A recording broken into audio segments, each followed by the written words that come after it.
Les habitants de ce pays ont hérité leur couleur de peau des conquistadors espagnols et des esclaves africains. Rythmes et instruments s'y sont mêlés pour donner la musique caribéenne.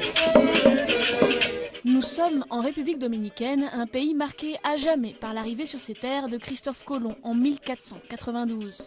L'homme qui a découvert l'Amérique est aujourd'hui à l'origine d'une invasion pacifique de touristes. Ils le voient ici, ils viennent et ils sentent sa présence physique ici.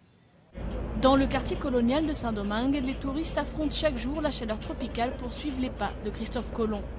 La maison où il a vécu, là où son fils a gouverné, et là où reposent ses ossements selon les autorités dominicaines. Mais la controverse veut qu'il se trouve aussi à des milliers de kilomètres de là, à Séville, en Espagne.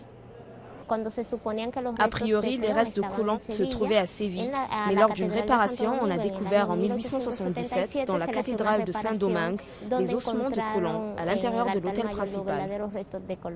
Le coffre où ont été retrouvés les ossements portait le nom de Christophe Colomb. Une preuve suffisante selon les historiens dominicains.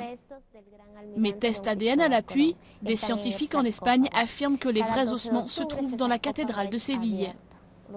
Une vision plus équilibrée de l'histoire estime que les deux ont raison et que le squelette a pu être divisé. Car la dépouille du navigateur a beaucoup voyagé.